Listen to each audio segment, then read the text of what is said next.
Thank you and good morning from Houston. Welcome to today's Sarcoma Academy webinar on the use of hypofractionated radiation in the preoperative setting for soft tissue sarcoma management.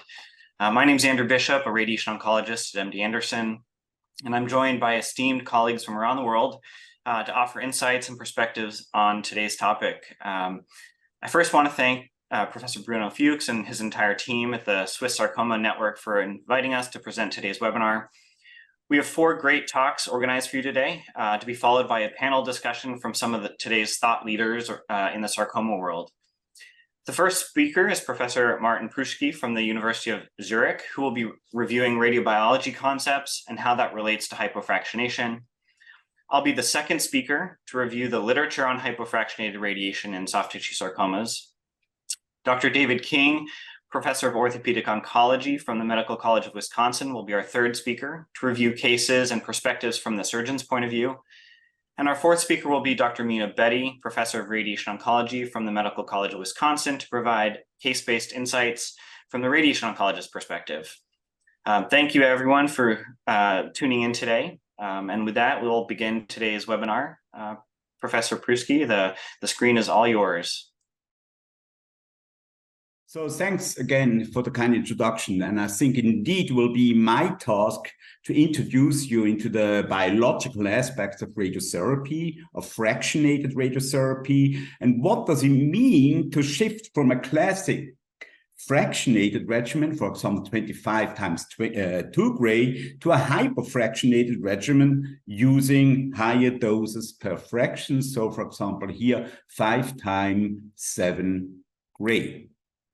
So it is kind of textbook knowledge that a fractionated regimen of radiotherapy, as you see here on the left side, so splitting the dose into 2 gray per fraction, has a healthy tissue toxicity sparing effect, since the healthy tissue has an improved repair capacity in all different kind of levels, and so it will respond different to low dose of ionizing radiation, the normal tissue, normal cells, relative to tumor cells, and thereby you can eventually increase the therapeutic window as seen here, which is not that the case when you just use single high doses with a limited normal therapeutic window, since again, tumor cells or the healthy cells will then respond in a similar way.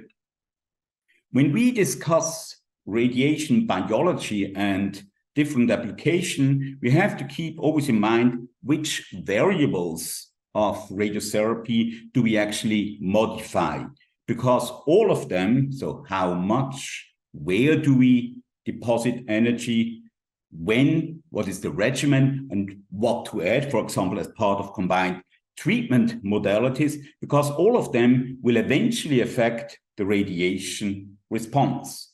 And for sure, now we have to look most how much dose and as which kind of regimen do we actually apply it. So, and we have to keep in mind that 1 times 24 gray, for example, for sure corresponds, that's pure mass, to 24 grays.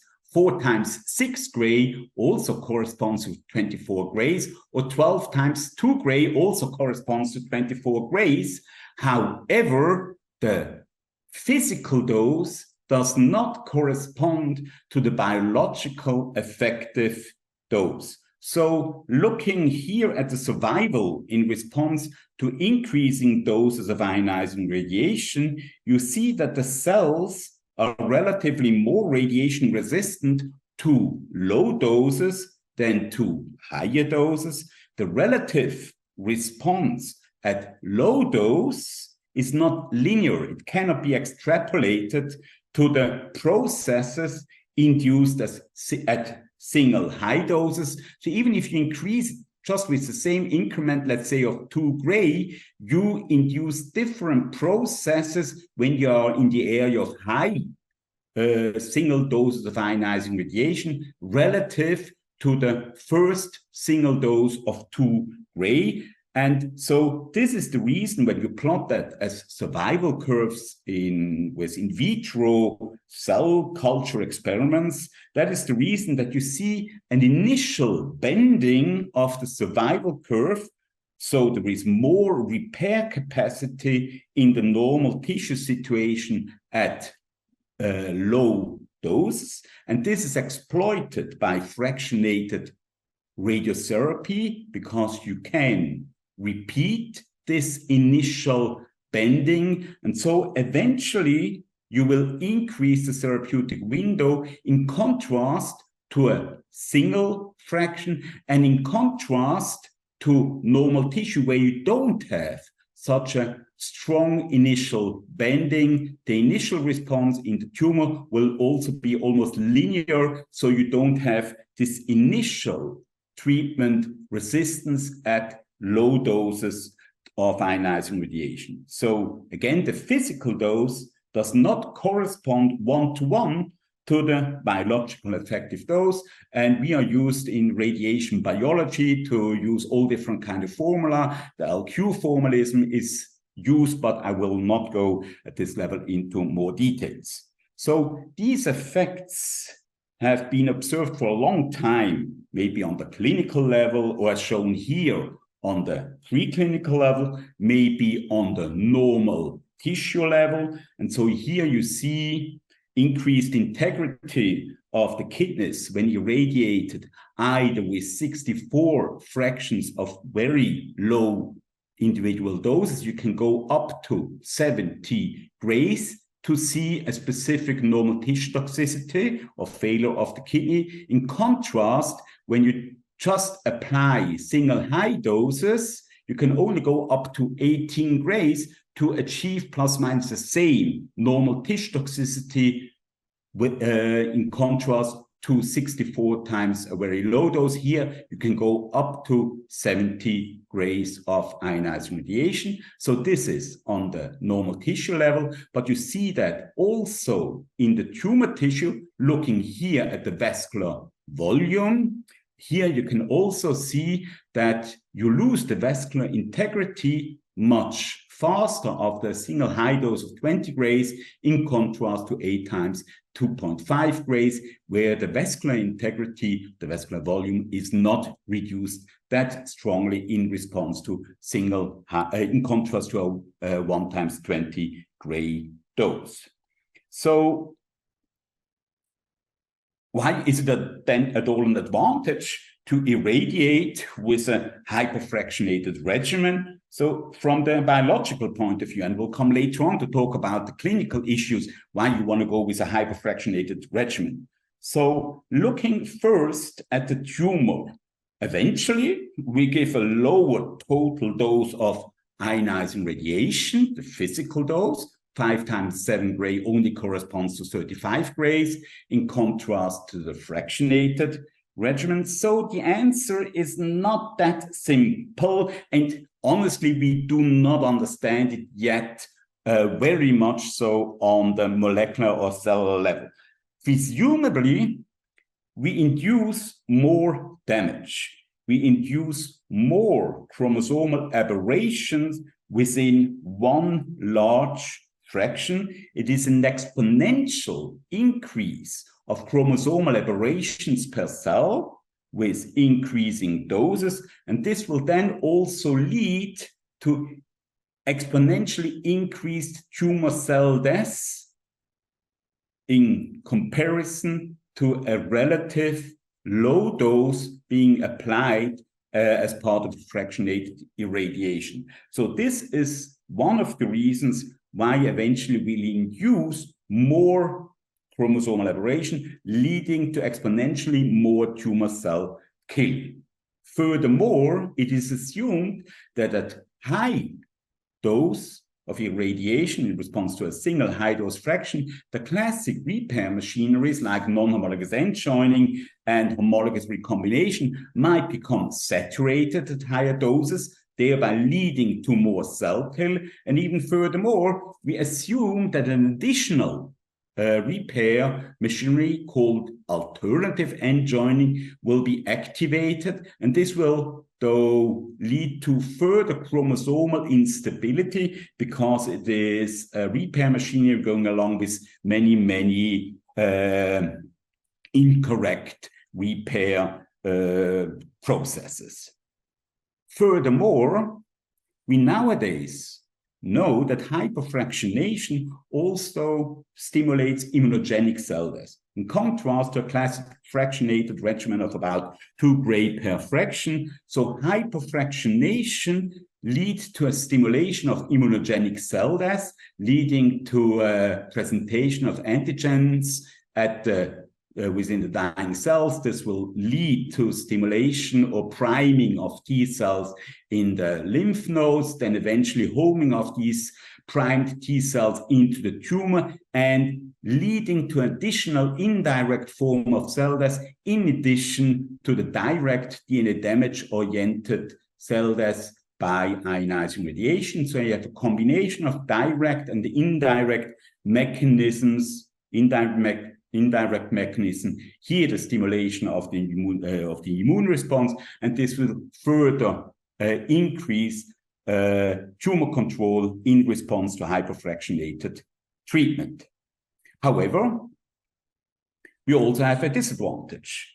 We know that sarcomas are often hypoxic, and out of clinical studies, this goes along with adverse impact on survival, as shown here with hypoxic tumors relative to normoxic tumors, and hypoxia in soft tissue sarcomas also go along with distant metastasis formation, so with processes inducing dissemination.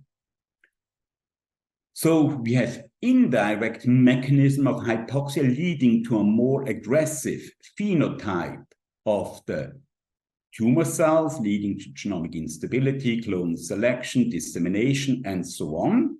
But we have also the classic direct mechanism why hypoxia results in therapeutic resistance, in particular when we look at ionizing radiation. And this is well known due to the lack of reoxygenation, the lack of reduced formation of reactive oxygen species, which are important for the formation of DNA damage. We know from classic radiation biology that hypoxic tumors are up to 3-fold more radiation resistant than normoxic cells. So in general, we can say hypoxic tumors are much more radiation resistant. Furthermore, and this is also one of the reasons why we should use a classic fractionated regimen. Such a classic fractionated regimen can exploit such an iterative reoxygenation in between the 20 to 30 fraction. And this classic iterative process is kind of lost when we apply a few doses as part of a hypofractionated ionizing radiation regimen. Okay, this is indeed contra the classic radiation biological understanding. Nevertheless, we see on the clinical level the same tumor control effect when we use a hypofractionated versus a classic fractionated regimen. Indeed, we actually see that single high doses of ionizing radiation might even lead to vascular dysfunction. It will lead to increase of vascular permeability and tumor hypoxia. So one of the questions eventually will be that we have to discuss to which size can we increase our current hypofractionated regimen of for example, 5x7 in sarcomas. What is the highest level per fraction? To which level can we extend? Is there indeed a risk that we further elevate tumor hypoxia? So to sum up, conventional fractionation, hypofractionation on the level of tumor hypoxia and DNA damage so tumor-oriented. In favor, we see an enhanced level of DNA damage in response to hypofractionation. We also know that hypofractionation stimulates the immune response. There might even be a moment of secondary tumor cell death I did not touch. However, conventional fractionation is actually inducing reoxygenation, and so there is a risk that in response to hypofractionation, there will not be a lack of reoxygenation. We don't exploit this classic reoxygenation momentum. But let's go back to the normal tissue. So we know that we have acute responding normal tissue and late responding tissue. They are a little bit different with regard to the initial bending, so the response to low doses of ionizing radiation. So the fractionation is even more exploited with regard to late effects. And though the acute responding tissues do not take advantage that much of a fractionation regimen. So in general, we can say acute reacting normal tissue, such as skin, does respond better to lower overall dose, even when given at higher dose per fraction. However, hypofractionation for sarcoma would be expected to have few. So in this sense, no, sorry, not however, hypofractionation for sarcoma would be expected to have fewer acute toxicities. However, late responding tissue are more sensitive to higher doses per fraction. So conventional fractionation in general spares late responding tissue. So these aspects will have to be considered. Or just to summarize here again, acute responding tissues, these are usually found in tissues with a high proliferative activity. This is linked to an imbalance leading to progressive cell depletion, and it is also accompanied by inflammatory changes. And here we always have to keep in mind, is there sufficient time for repopulation? This is the defining criteria with regard to acute responding tissue. On the other hand, we have the late responding normal tissues. These pathogenic pathways are more complex to be understood. There are all different kinds of tissues which coordinate or which are correspondable, so that such late responding tissues do occur. And here it is the dose per fraction is the defining criteria. So here we have to watch out not to increase the dose overly high. Overall, I would like to finish with this few take-home message from the radiation biology side. So these are general take-home messages. So an equal physical dose do not correspond to equal biological effective doses. We know further that different fractionation regimens induce different biological responses. Here we can exploit DNA damage, which is for sure increased in response to single high dose in an exponential way. And different tissues respond differently to different fractionation regimens. Acute responding tissues, these are less sensitive to high doses per fraction. Late responding tissues, here we have to watch out what is the size of the dose per fraction. So with this few take-home message, I'm very much also looking forward to the clinical talks. Wonderful talk and overview of the radiation biology of this topic. Thank you for that insight.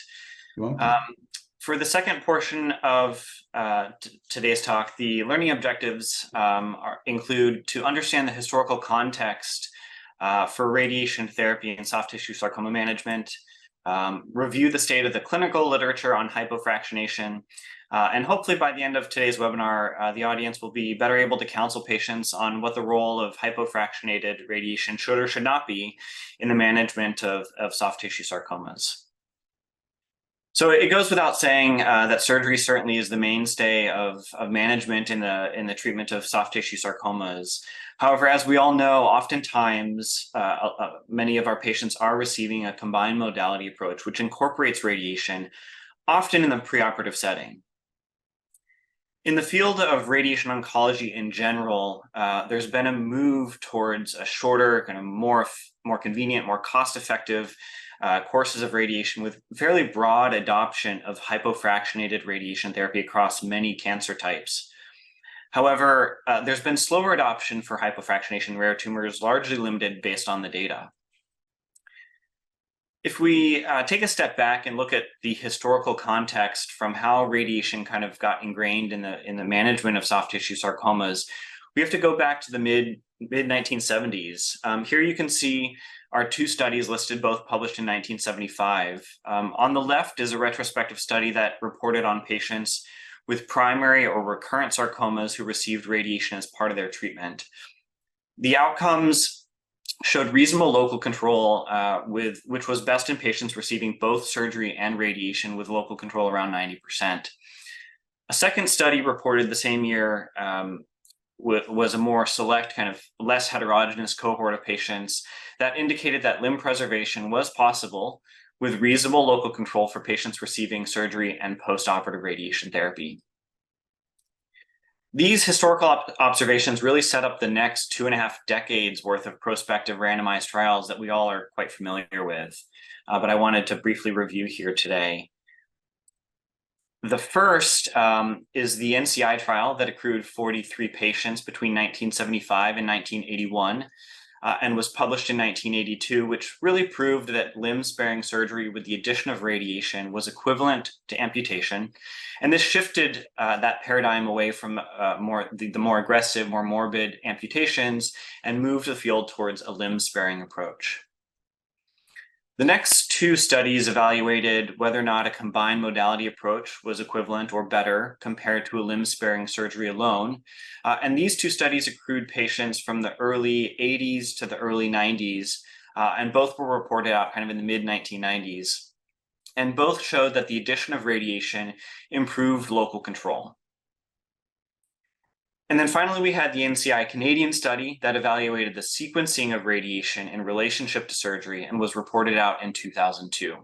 All 4 of these randomized trials used conventionally fractionated radiation at 2 gray per day. Going on in parallel during these 2 decades was a differing school of thought that instead was evaluating the role of hypofractionated or shorter course radiation with the addition of chemotherapy and immediate surgery. The group out of UCLA popularized this approach with the first publication reported in 1980, based on a prospective registry of patients treated to 35 gray and 10 fractions between 1972 and 1979. They reported that local control was quite favorable at 96%, and the wound complication rate was 35% with a reoperation rate of 23%. Because of the perceived high rates of toxicities at that time, the schedule was modified and went through several renditions over the years. They first reduced that dose to 17.5 gray, which resulted in a higher rate of local failure. So another modification was made, which increased the dose back up. And ultimately, the final reports really kind of reported a dose of 28 gray in 8 fractions at 3.5 gray per fraction as a nice balance between local control and toxicity. However, by the time these data emerged with their optimized kind of fractionation schedule, 4 randomized trials using conventionally fractionated radiation were already completed and nearly published, which really rooted conventional fractionation as the standard of care. So now, we fast forward another 20 plus years. What is the state of the literature for hypofractionation? There are 3 ways we can kind of categorize or bucket the hypofractionation literature.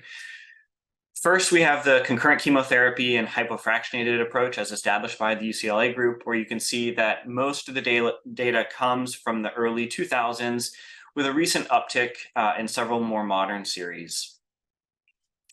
We have a handful of patients reported recently that have received preoperative stereotactic body radiation therapy, or SBRT. And then we have a hypofractionation alone category, with most of the data published in the last 10 years or so. This is a table summarizing the concurrent chemo and hypofractionated radiation data. You can see that the majority of the studies report on a dose of 28 gray and 8 fractions at 3.5 gray per fraction, with similar to perhaps maybe poorer local control compared to the standard conventional fractionation data. This approach hasn't been widely adopted due to, at best, kind of equivalent outcomes without any additional benefit gained by the addition of concurrent chemotherapy and perhaps some added toxicity. As I mentioned, there are several studies that have evaluated the role of preoperative SBRT. The number of patients and reports are still somewhat limited, but it is good to be aware of that these data are out there and that this concept does exist. And then we have a growing number of studies on the use of preoperative hypofractionation alone. The two fractionation schedules that have emerged include a 5-fraction regimen using doses between 25 and 35 gray, and a more moderately hypofractionated regimen of 42.75 gray in 15 fractions.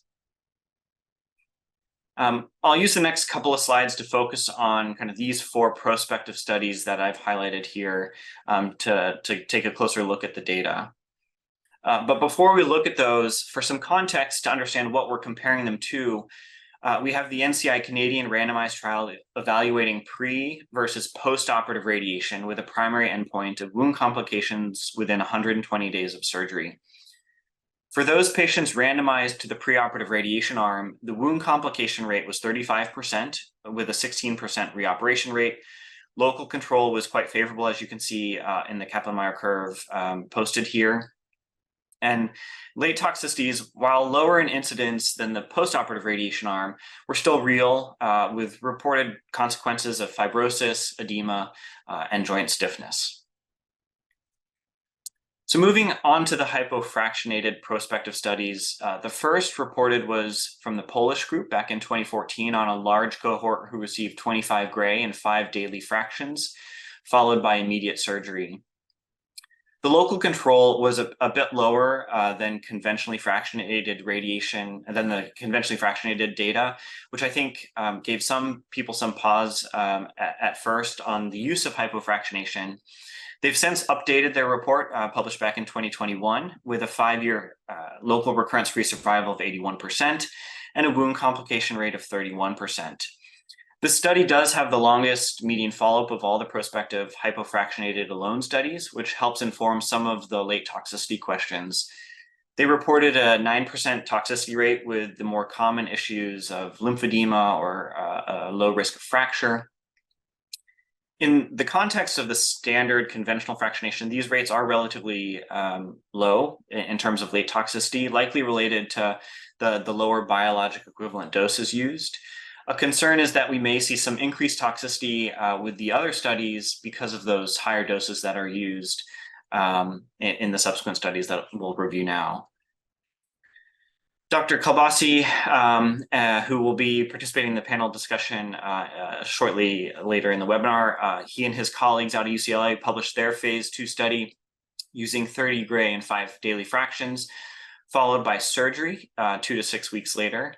With 52 patients enrolled, they reported a wound complication rate of 32%, with some delays in wound closures at a median time of 6.4 months in 14 of the 16 patients that had a wound complication. With a median follow-up of 29 months, local control was good, and 16% of patients had at least 1 grade 2 or greater toxicity, as you can see listed here in the table that I pulled from their study. Dr. Bedi and Dr. King, who also are participating in today's webinar, will be the next 2 speakers, published their phase 2 experience last year using 35 gray and 5 fractions every other day with surgery 4 to 6 weeks following radiation, with a primary endpoint of local control. The wound complication rate that they reported was 25%. And with a median follow-up of 36 months, the crude local control in those patients that had 2 years or more in follow-up was 100%. And the only reported late toxicity in their study was fibrosis, which they observed a rate of about 35% for patients that had grade 2 or greater fibrosis. And then lastly, our group at MD Anderson also published our phase 2 data last year on the use of a more moderately hypofractionated regimen delivered daily over 3 weeks, followed by surgery 4 to 8 weeks later. The primary endpoint was major wound complications within 120 days of surgery, which was monitored using a Bayesian time to event stopping rule compared to the historical standard. Of the 120 patients enrolled, the wound complication rate was 31%, and with a median follow-up of 24 months, the crude local control rate was 95% with an 11% rate of any grade 2 or greater late toxicity. So as you can see, these regimens are different. The doses delivered per day do differ, and so it can be somewhat difficult to compare the different doses and fractionation schedules. As we heard in the last talk, to do so, we use the linear quadratic modeling equation that calculates or allows us to kind of calculate and compare biologically equivalent doses. For the modeling, we incorporate an alpha-beta ratio, which is a measure of repair capacity and estimates sensitivity to radiation of various cell types. So again, as we heard kind of in the last talk, different tissues have different alpha-beta ratios, different cancers have different ratios, and estimates of biologic impact of acute versus late toxicity have different ratios. So that means that the doses that we use for these different regimens impact the tissue differently and impact the tissues differently also from an acute or late toxicity standpoint. So here's a list of the common hypofractionation regimens across the top in columns, with the second row representing the respective biologic equivalent dose. So using an alpha beta of 4, which represents the biologic sensitivity of sarcoma histologies, or best represents the biologic sensitivity of sarcomas, it relates to tumor control. So you can see the respective biologic equivalent dose for each of these regimens is listed here, with the lowest for the 25 and 5 regimen and the highest biologic equivalent dose for the 35 and 5 regimen. On the third row is local control. And again, you can see that in the left column, the local control is 81%, which is a bit lower than the others. This is likely related to the fact that this regimen delivers a lower biologic equivalent dose of 37.5 gray, whereas the other studies use a higher dose, more in line with standard kind of preoperative conventional fractionation or higher, and the local control increases to more within the expected range of what we expect for conventional fractionation. So overall, if we kind of take a broad overview and look at the data, to summarize, these data do indicate that hypofractionated preoperative radiation can achieve favorable local control. Now to compare acute toxicities, we have to use a different alpha-beta ratio, which again we heard in the last talk, which is best estimated at 10. So when we plug that information into our linear quadratic equation, these are listed here are the biologic equivalent doses to the respective hypofractionated regimens.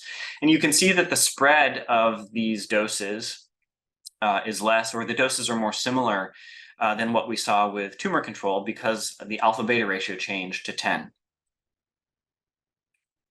And this more similar biologic equivalent dosing seems to manifest as expected with more relatively similar wound complications across studies. You can see they're reporting at wound complications ranging between 24 and 31%, with a little bit of an outlier, 41%. But all of these are similar in wound complication risks. Now, if we look at late toxicities, again, using an alpha beta best estimated around 2 to 3, I use two here in this table, it looks like the rate of late toxicity is somewhat proportional to the biologic equivalent dose, with the lowest reported rates of late toxicity in the 25 and 5 cohort that had an EQD2 of 44 gray, whereas perhaps the higher rate of toxicity was observed in the 35 and 5 regimen that had an EQD2 of 79 gray. Although this comparison isn't quite fair, it's not completely one for one, as the 35 and 5 regimen did deliver their dose every other day, which isn't completely captured or well modeled in the linear quadratic equation. But in general, again, taking a bird's eye view of the data, it does seem that late toxicity seems to be, as reported so far, somewhat on par with what we would expect based on the conventional fractionation data. But these data are still early. We need longer term follow-up. The other challenge is that all of these studies use differing late toxicity definitions and don't seem to report it uniformly, which makes cross comparison somewhat difficult. So where does that leave us? To date, there has been somewhat limited widespread adoption of hypofractionated radiation for a number of reasons that have been endorsed as predominantly, there were few studies with few patients. There's been concern about efficacy, concern about acute and late toxicity, and no randomized data.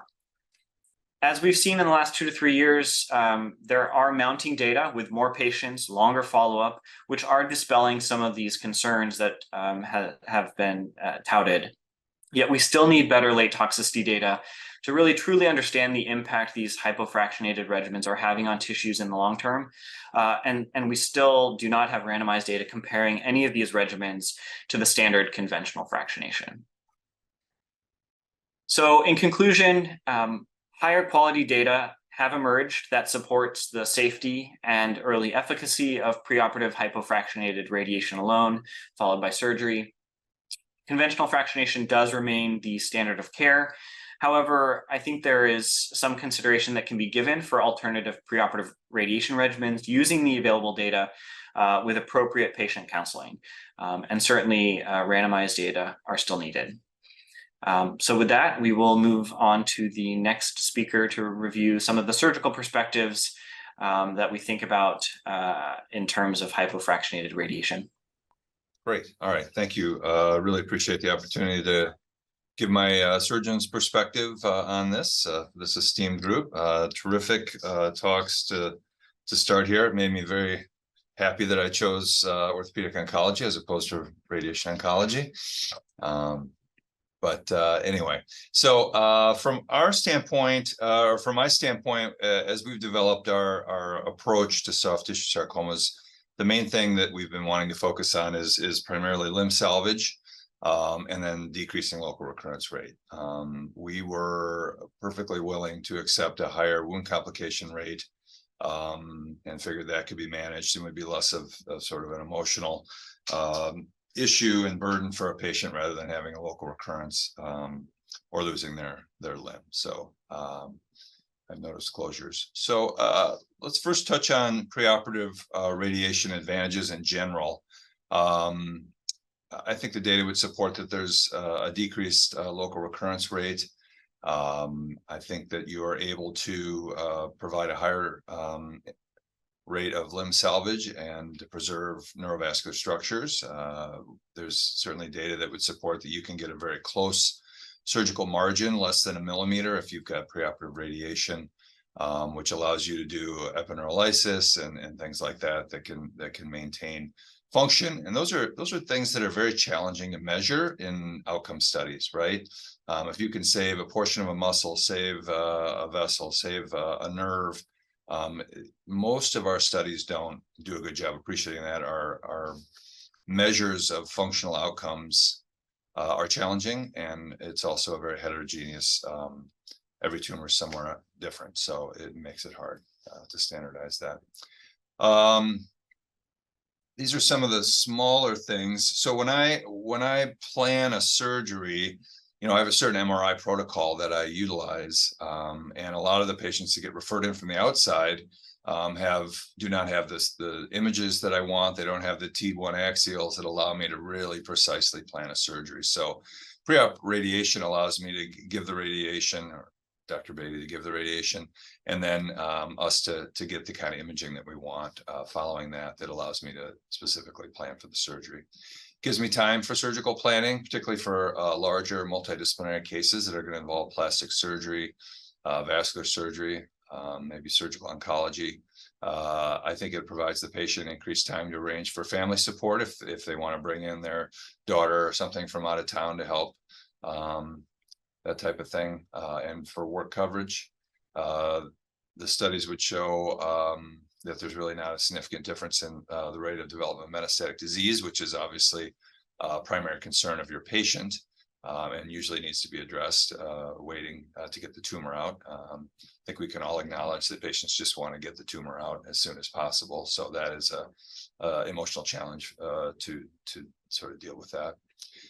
Sometimes you'll get really nice regression of the tumor that allows for either an easier resection or preservation of an important neurovascular structure. And this is perhaps those in other countries don't have to worry about this, but we have a fair number of non-compliant patients here. So sometimes once the tumor's out, they kind of disappear and go away. So this placing them at increased risk for local recurrence. So this ensures that they're getting the appropriate treatment regimen. So clear disadvantages to pre-op radiation, which Dr. Bishop outlined. There's a delay in surgery, and the wound complication rates have certainly been shown to be higher than post-op radiation. We have excellent plastic surgery that we work very collaboratively with at our institution.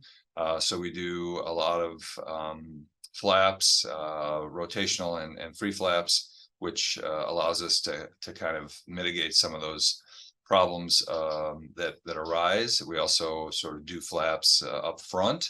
That's a challenge to determine which patients you think are going to have a wound complication or a wound failure.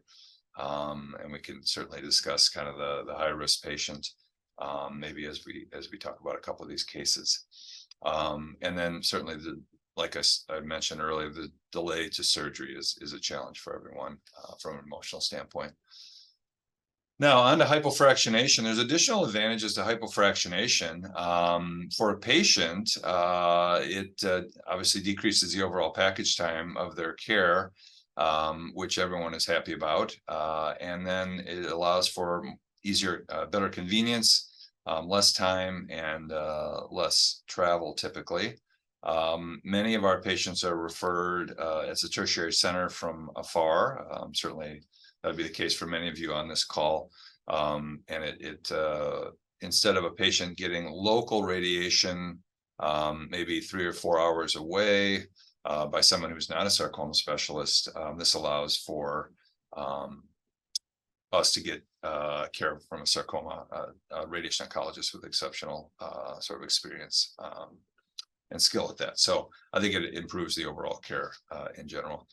From a surgeon standpoint, it allows us to, like I said, have the care team consolidation, so you don't have a radiation therapist that you're having trouble communicating with or doesn't have the kind of experience to deliver it the way you want it, and patients are waiting a shorter time for the tumor removal.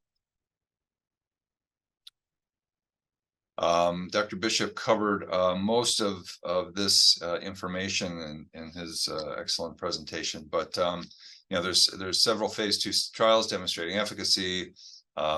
We don't really seem, at least for short-term toxicity, a significant difference, as long as I think what the data is probably showing a little bit that wasn't touched on is that if you operate too early, you may run into trouble with this. So, we typically do for preoperative radiation therapy, we wait 4 to 6 weeks to operate.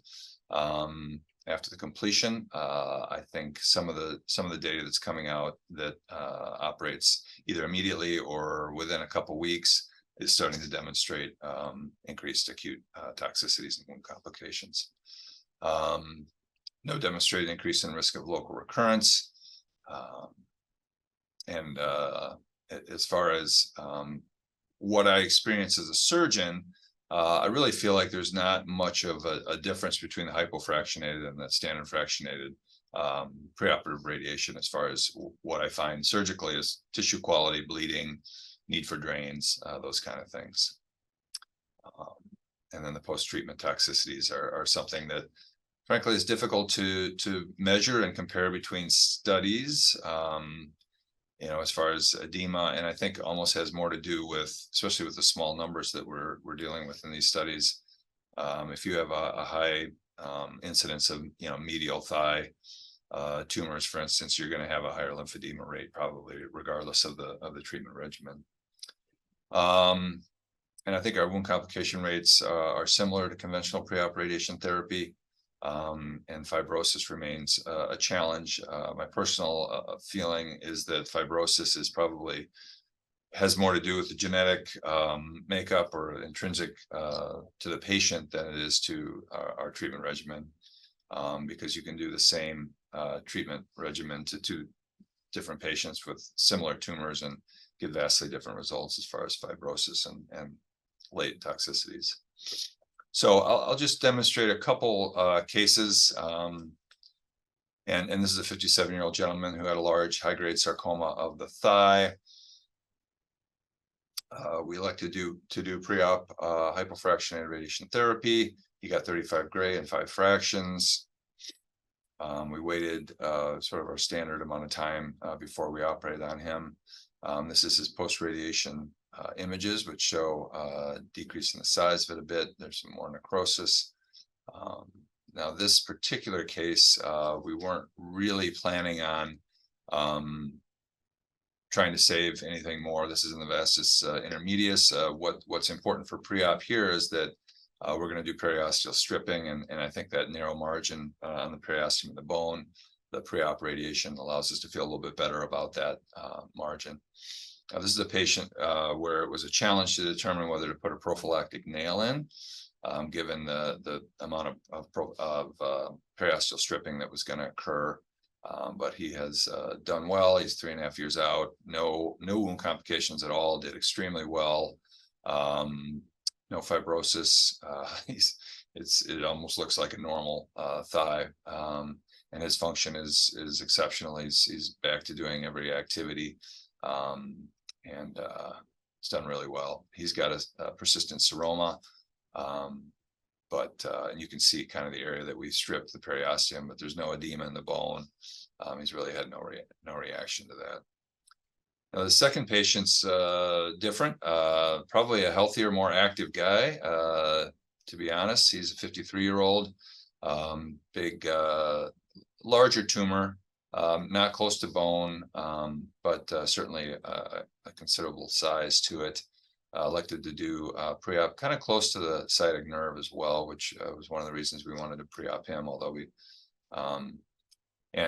got AIM as well for 3 cycles. So a little different situation. And I think Dr. Bishop's data shows that chemotherapy can certainly increase your wound complication rates as well. And we've shown that. So he got 35 gray and 5 fractions, kind of a similar delay from the completion of radiation to surgery. Had a nice decrease in the size of the tumor overall, and had a resection. He's done well oncologically. He's 4.5 years out, no metastases and no local recurrence, but he had shortly after, I think he just had persistent fluid accumulation in there and had a wound dehiscence. We washed him out, and then ultimately he had a ALT flap, anterolateral thigh flap, by our plastic surgeons to fill in that defect. He also had a fair amount of fibrosis associated with that, and has had some nerve symptoms as well, which were not immediately post-op, but have developed after the flap that are not necessarily improving at 4.5 years out. So he's got a little bit of a foot drop. He has to use a walking stick for hikes, wears an AFO, and also uses a lymphedema pump. So is it the location of the tumor and the size of the tumor, which is clearly different between these two, or is it something else? They got the same treatment. And you can see his post-op images. He doesn't have a seroma. Everything looks pretty good. His sciatic nerve it looks fairly normal, even though it's having an issue. So 2 clinically similar sarcoma cases, comparable clinical outcomes, different toxicities for sure. And I touched on whether there's a genetic predisposition in the development of these long-term sequelae and fibrosis. There's been some work on this where Dr. Bedi looked at whether there's elevated circulating TNF alpha and interferon may be correlated with post-radiation fibrosis. You can see this cascade. I should let Dr. Bedi comment on this because this is far too complicated for me to understand the details of. But I do think that there's a lot to be said here. And I think there's going to be a time 5 or 10 years from now when we're going to be able to check a patient and individualize what sort of radiation they're going to get and be able to predict what kind of fibrosis and late toxicities they're going to get. So as a surgeon, pre-op hypofractionated radiation therapy has a lot of advantages. I don't find that there's a significant difference in what I'm finding intraoperatively with conventional versus pre-op hypofractionated radiation therapy. The toxicity seems relatively equivalent. Our wound complications, significant wound complication rates are in the 20 to 25% range. I can say that initially when we did the study prospectively, there was some concern about increased fibrosis, but that I think was just a sampling error, and over time that evened out and we didn't have any increased fibrosis. But that's something certainly to investigate moving forward. So, moving forward, this is going to be a challenge to get any sort of head-to-head evaluation of hypo versus conventional radiation. From a patient standpoint, it's definitely a winner. If you tell somebody they're going to have 5 weeks of radiation versus a couple of weeks, they're going to choose a couple of weeks every time. So that'll be hard. Thank you for this opportunity. Thank you. Really appreciate the opportunity to the Sarcoma webinar and Sarcoma Academy for the ability to speak today on something I'm very passionate about, which is tailored to what my research has been over the past several years. And just as Dr. King provided a surgeon's perspective on hypofractionation, I will be able to do so from the lens of a radiation oncologist and speak to how we consider candidacy and treatment planning nuances in patients with soft tissue sarcomas. These are my disclosures. So Dr. Bishop and Dr. King detailed well about the advantages of preoperative radiation therapy. It's something we standardly employ, particularly within the United States, as it affords a lower radiation dose, smaller treatment volumes, facilitates surgical resection, particularly in the perspective of margin status. Radiobiologically, there are certain advantages and has been shown to have decreased long-term toxicity compared to postoperative radiation. As has also been demonstrated and discussed by Dr. King and my colleagues, there are disadvantages of preoperative radiation, namely the wound complications, this perceived delay to surgery. When you tell somebody they have a tumor in their leg or their arm, all they want to do is have it removed. So having that discussion about 5 weeks of radiation, then a 4 to 6 week break can be complicated and cause apprehension on the side of the patient. There's this question about, does it give an opportunity for distant disease if the primary tumor is not out? That hasn't really panned out in the literature, but at least the second and third bullet points can be addressed by what the theme of this webinar is in terms of the hypofractionation of soft tissue sarcomas. There's been much more thoughtful discussion on alpha beta ratios and the radiobiologic components of hypofractionation compared to conventional fractionation. However, just as a small recap, alpha beta ratios in sarcoma, they tend to have a lower alpha beta ratio, which means there is an advantage to escalating the dose per fraction, leading to more tumor kill per treatment. It gives the tumor less opportunity to repair. And there have been an increasing number of studies and multiple studies that have been published investigating hypofractionated preoperative radiation in soft tissue sarcomas.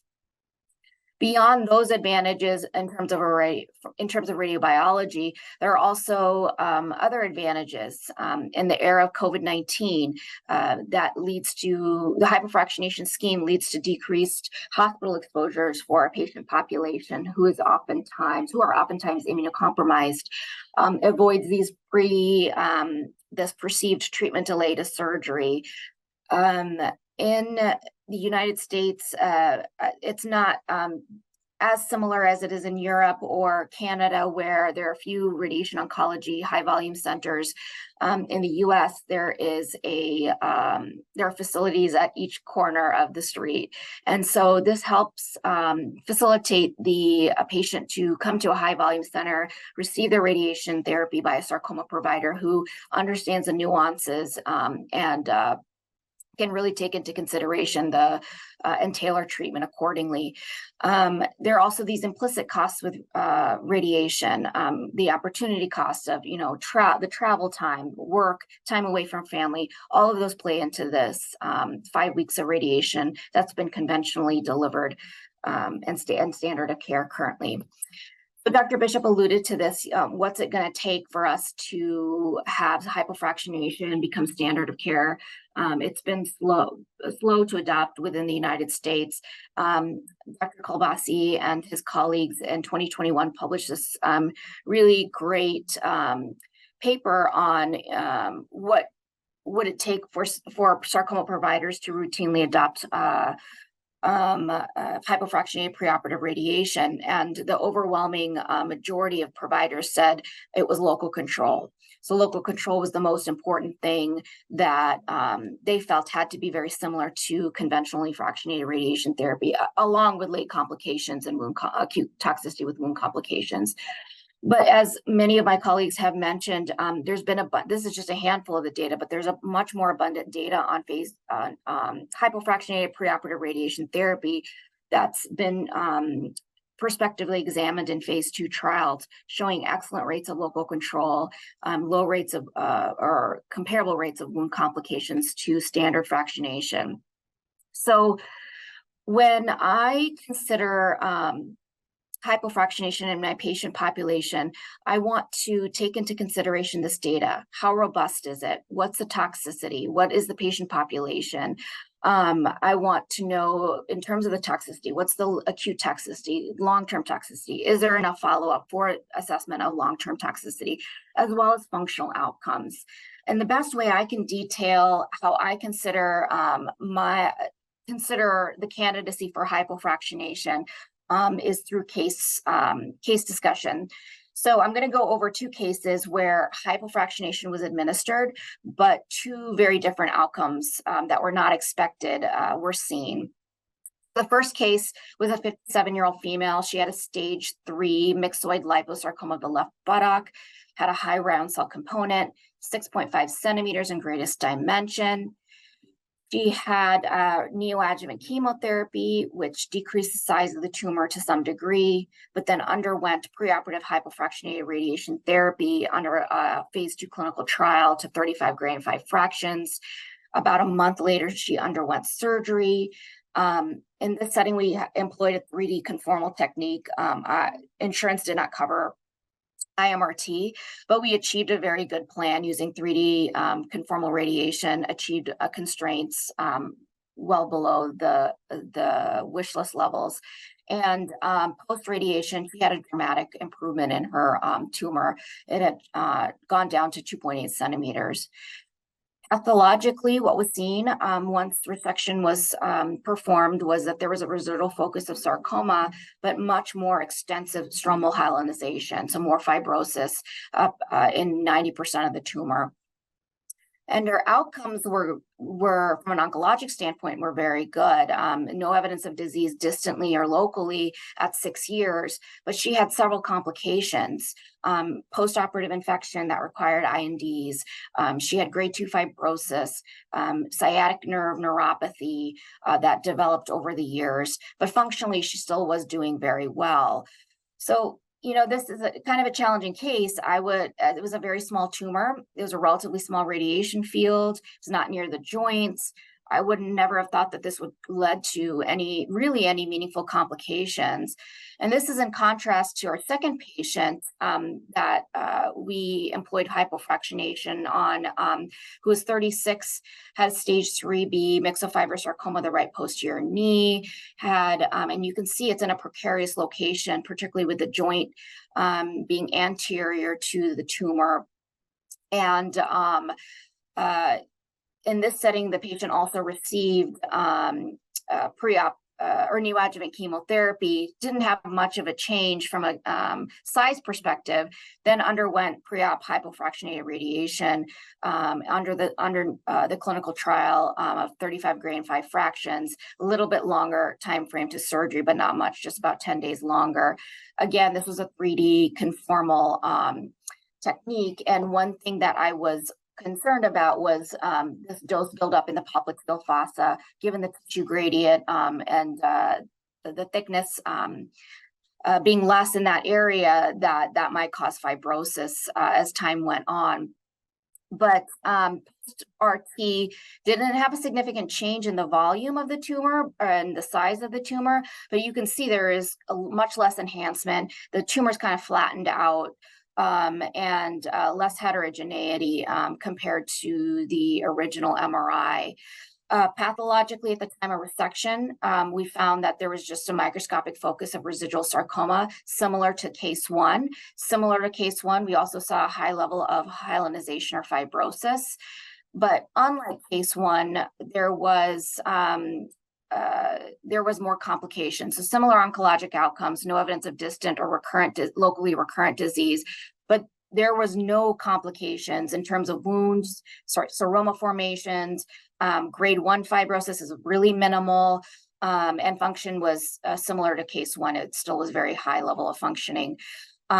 So, if you asked me prior to each patient's treatment, which patient would likely have some toxicity, I would have said patient number 2, but that's not what we experienced clinically.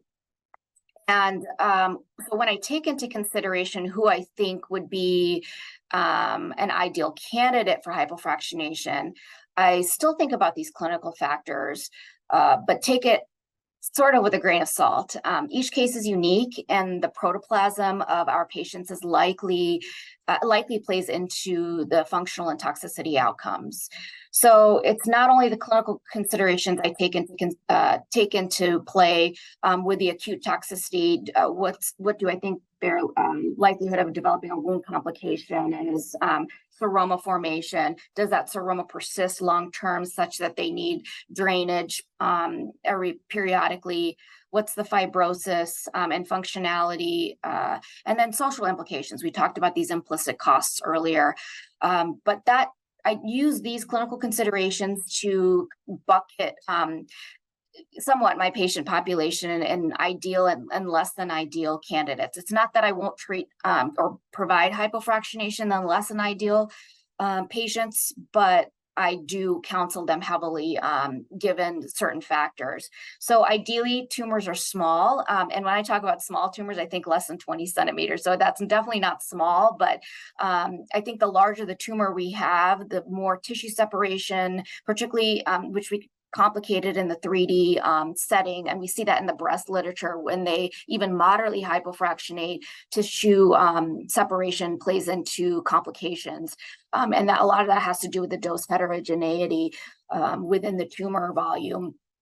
I want more of a favorable location. Ideally, the tumor is away from a weight-bearing bone.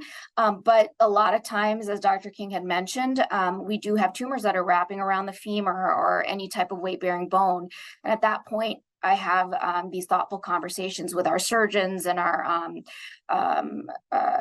multidisciplinary team, asking if perhaps a nail or a rod prophylactically would be impactful and decrease the chance of an insufficiency fracture or a fracture that develops secondary to the therapy sustained. Less than ideal candidates, certainly is unfavorable locations, which are usually where the dose heterogeneity and buildup occur. So if you think about when we conventionally fractionate head and neck cancer patients, there's this gradient of tissue where at the base of the neck the tissue is thicker versus at the beginning or the top of the neck, and we often see fibrosis develop because of the heterogeneity and the hot spots in various areas of the neck. So those are unfavorable locations, and in the neck, calf, wrist, we see that they're a little bit more prone to fibrosis and even maybe some issues with their joint mobility. In the groin, no one likes to radiate anything in the groin. It's not an easy area. It's very hard to heal. But and as has been alluded to before, when we hypofractionate, we have to take into consideration, even when conventionally fractionation for sure, but especially when we hypofractionate, normal structures can tolerate less radiation. So very sensitive structures to radiation, particularly near the groin area and the pelvic structures, ovaries, testes. We have to counsel our patient population. They're going to be able to tolerate, those structures are going to be able to tolerate less radiation because we're giving a bigger dose per fraction. And then fungating tumors, that's probably a contrary. I wouldn't treat that in a hypofractionated manner unless there was some nuance to the case. And anything highlighted in red here is to indicate that this holds true not just for hypofractionated candidates, but also conventionally fractionated candidates. It's not that I won't radiate, but we have to have these thoughtful conversations and take into consideration each patient. Future considerations, not only the social factors, particularly with the cost, the implicit cost we talked about before, but also take into consideration treatment planning. Can I do IMRT? Can I do 3D? A lot of that oftentimes has to do with insurance. What are they going to cover? And in the future, I know changes are coming in any specialty, and that might play into the treatment planning process. Dr. King alluded to genetics, and I think that's very thoughtful comment, as there have been a lot of studies that I've looked at genetic factors that impact wound complications, fibrosis, and the impact of the protoplasm of the patient. These intrinsic factors are going to really make us think about who we really have to counsel about fibrosis, and maybe mechanisms to manage that effectively. So Dr. King had the same picture. I think this is the only picture we have of our sarcoma team, which is older. But the takeaway from this is that it just really involves a multidisciplinary collaboration, having thoughtful conversations with our surgeons, particularly our surgical oncologists, orthopedic oncologists, our plastic surgeons. Flaps impact some of these complications or the location. So having these thoughtful discussions with all of our colleagues is imperative to the success of any patient, whether it's from an oncologic standpoint or a toxicity standpoint. So in summary, there has been a lot of data on preoperative hypofractionated radiation and how it's been impactful on many levels. There's emerging data on hypofractionation in adult soft tissue sarcomas. I shouldn't say emerging, I say existing, because there is a lot of published data out there. Patient selection is important, taking into consideration the clinical factors, social factors, and eventually one day, hopefully the genetic factors. But I think from that latter perspective, collaborative efforts are really important in this scenario to continue the momentum for hypofractionated preoperative radiation therapy. In terms of prospective clinical trials, pooling our data in repositories and retrospectively reviewing various factors that may impact outcomes, both toxicity and oncologic outcomes. And then this is, Dr. Bishop had alluded to this paper that was published in 2021. This was the ASTRO guidelines that were published, and in this set of guidelines, hypofractionation wasn't routinely recommended in the preoperative setting for soft tissue sarcomas, but maybe in the next iteration it will be, depending on the amount of data. But again, that really requires our collaborative efforts, and I'm looking forward to collaborating with everyone here, because I think we can really shift the paradigm of treatment for our patient population. So thank you so much. I'm happy to take any questions. Great. Thank you to all the speakers. That was a really nice nice presentations that provided both the biologic rationale for hypofractionation, as well as some of the clinical data and perspectives on how we incorporate that into our practice.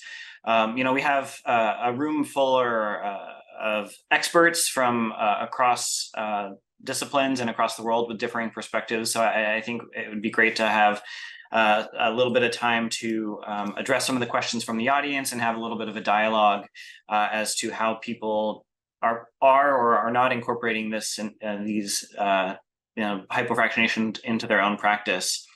To start us off, I think I would be interested to hear from some of the other radiation oncologists on the state of the literature. How are people offering this or not offering this to their patients? I think some of the people on this audience have published on it. So maybe if we could have one or two people who haven't published first comment. I don't know, Dr. Haas or Delaney, I'd be curious to hear your thoughts on how you factor these data into your own practice.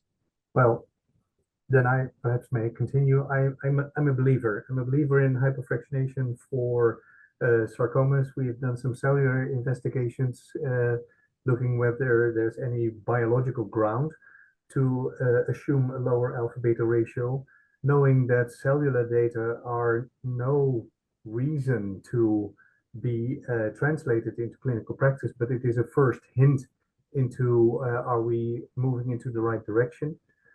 So anywhere between the 2.85 fraction size done by yourself, Andy, and the 7 gray also investigated.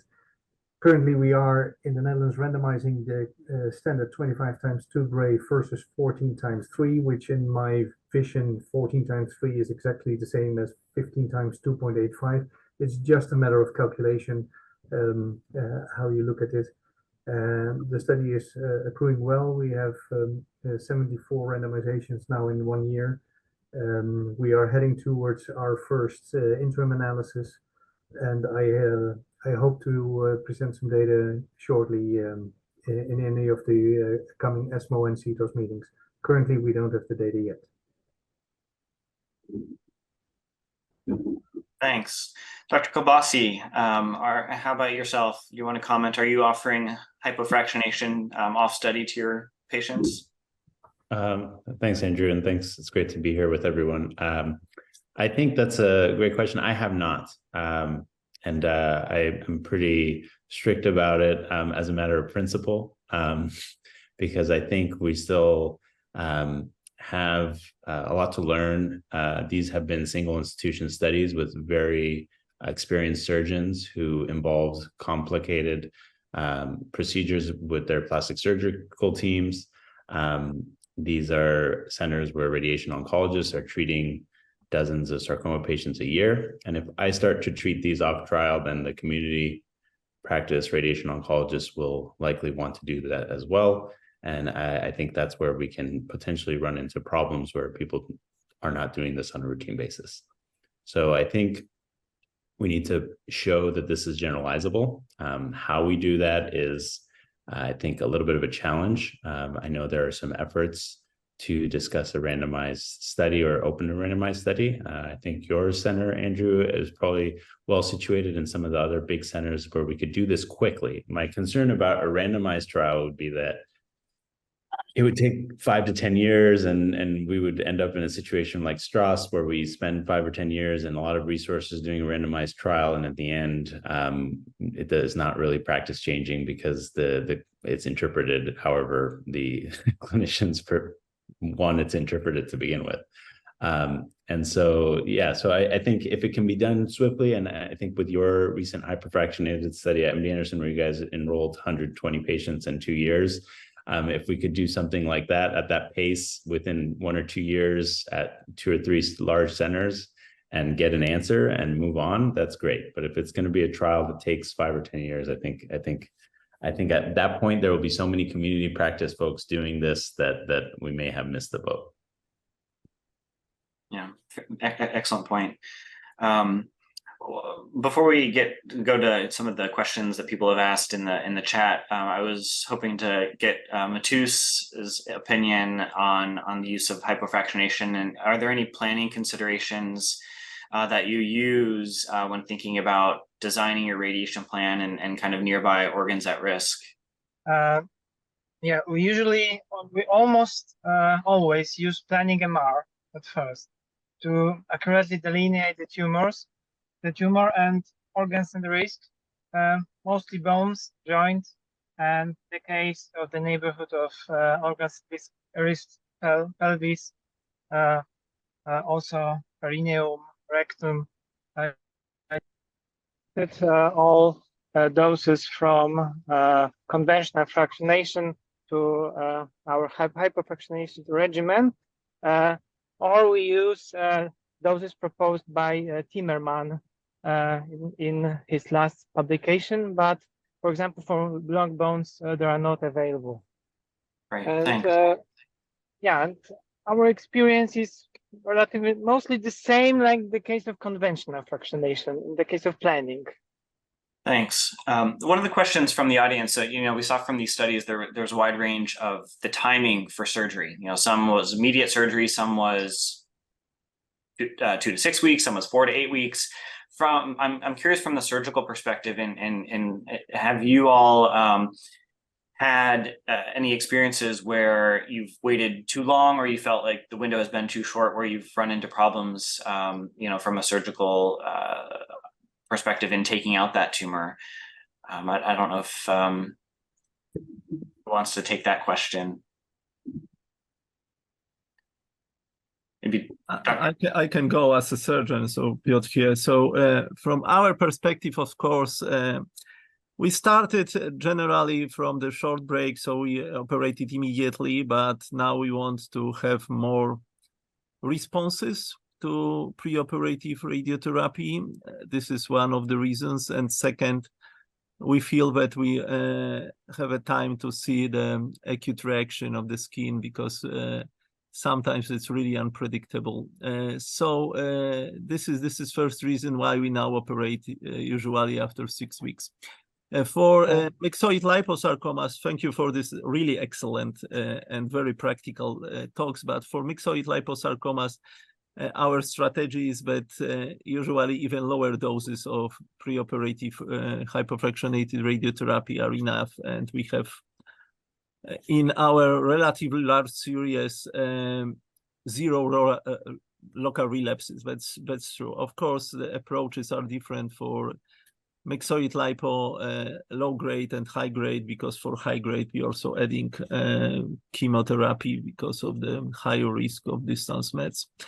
For generally, we haven't seen any major differences in terms of wound complication. Is it operation immediate or after 6 weeks? And we know that many times it's still unpredictable, although we can transfer tissue, etc. But of course, it's always difficult to balance sometimes if we are not sure about the final margins to do immediate reconstruction. So it's as in surgery in sarcomas, the approaches are really individualized. Thank you for the remarks that there are some locations where we do not prefer preoperative radiotherapy. It doesn't matter is it hypofractionated or standard hypofractionation, because inguinal region or upper adductor muscles usually are much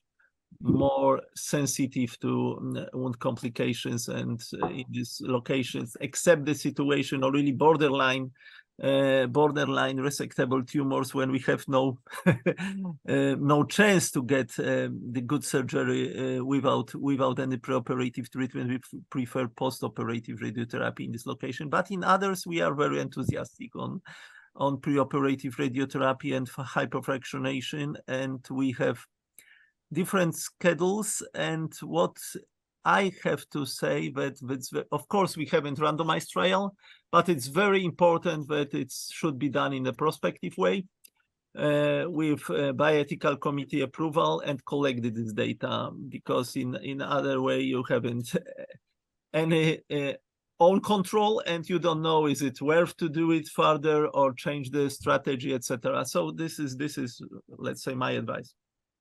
From my perspective, I have operated on close to 70 patients after 5x5 preoperative ultra-hypofractionated radiation therapy. And we aim to perform surgery between 1 to 2 weeks after a completion of radiation. And our short-term results, I mean, some 2 years, we have not found any difference in wound complications and local control. So far, it can be judged. We have no difference, and I don't see a reason why to change. Neither regarding localization, we have included proximal femur inguina. On the other hand, we have a low threshold to reconstruct the lymph system. We had a webinar last year in October, and also, which was also mentioned by David King. I think it's important to know how we cover and bring in tissues. Our flap rate is more or less 50% for primary soft tissue sarcomas. And this is differing across the literature. I think at that webinar last year in October, the colleagues from MD Anderson, they are more than 80%. I think Tomo in Japan, you are also very high, but others are also very low or below 30%, but there are still open questions, of course.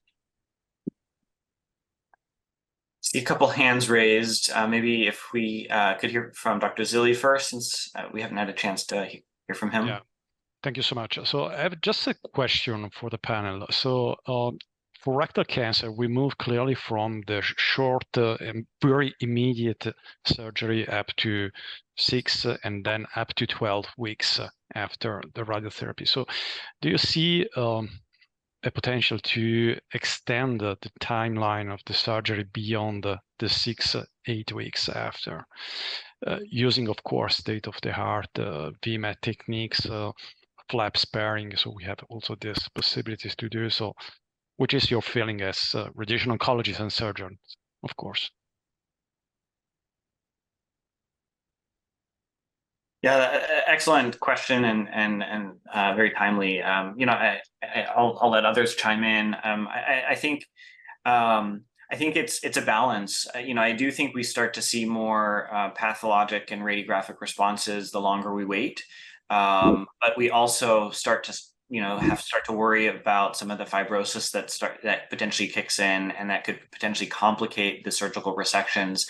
Where that sweet spot is, I think, is still to be determined. I don't know if we have strong data that tells us exactly where we cross that threshold, but it is. I think it is something to consider as we kind of start to adopt and embrace some of these data. What the right timing should be. Yeah, I agree. I think the Swedish 5x5 study for rectal, I don't believe that was a total mesorectal excision, and like the Dutch study did show that was a TME resection after standard fractionated radiation, but they had a higher rate of path CR, if I'm not mistaken. But you're right that the Swedish trial was an immediate, I think within a week they took patients back to surgery, albeit it wasn't necessarily a TME. I'll echo what Andrew was saying about the time from the end of radiation to the time of surgery. I know there was data published several years ago about the optimal time for that, and it was around 6 weeks, but that was with standard fractionated radiation. So I'd be interested in hearing any of the surgeons who have waited that period of time, if they see anything between 4 weeks, 6 weeks. Sometimes social factors play into it, and that's a little bit more complicated. I just want to say one other thing. I don't have an answer to this question, but the other thing that we don't see reported a lot is negative margin rates, right? So I wonder if at 2 weeks, you've had the time for the radiation to create that opportunity to be close to neurovascular structure and get a negative margin, whereas you may at 4 to 6 weeks or 6 weeks or longer, you're going to have that opportunity. I don't know the answer, but interesting to look at. In the last couple of minutes, a couple of the talks did focus on late toxicity, and I heard neuropathy mentioned in 1 or 2 of the cases. I heard prophylactic pinning. I'd be curious, Dr. Nakamura, in Japan, I think largely you all are doing postoperative radiation. Is there a role for prophylactic pinning, and in what cases are you selecting patients for that? Thank you. In Japan, we usually aim to finish the treatment without radiotherapy. So it may be crazy for you, but we usually don't use radiotherapy. So very few patients receive a preoperative radiotherapy in Japan, such as liposarcoma or something mixed fibrosarcoma. So so I don't talk about it today, but I like to ask you from today's lectures. So what is best regimen? I have heard 25 grades, 30 grades, 35 grades, and 42.75 grades from Professor Bishops. So what is recommended if I talk about it in Japanese colleagues? So is it depending on the radiologist or something evidence of efficacy? Yeah, you ask a great question, and I think we don't know the answer to that. That's kind of why we all are here, kind of in this discussion. There are different regimens that are being used and have been published on, and we don't have a comparison, a good comparison of what the best strategy is or best regimen. I think we have to look at the acute toxicity. We have to look at the tumor control, and the data have shown that there seems to be some equipoise in local control and wound complications amongst the different regimens. But now we're waiting on the late toxicity, and so the question becomes: can we compare them? All these single institution phase 2 studies, can we compare them, or do we need a head-to-head randomized control trial? So that is the question, and I don't think any of us have the right answer for you, but that's why we're here engaging in conversations like this. So unfortunately, we are out of time. I had some other questions I wanted to engage some of these other panelists on, but I apologize I wasn't able to get to you. But once again, thank you all for joining us at this webinar. It was great to see familiar faces and be able to share some of the knowledge and conversations that are continuing to go on how best to manage our patients. So thank you, and hopefully we'll see you all in CTOS in the coming months and at the next webinar that's hosted by the Sarcoma Academy.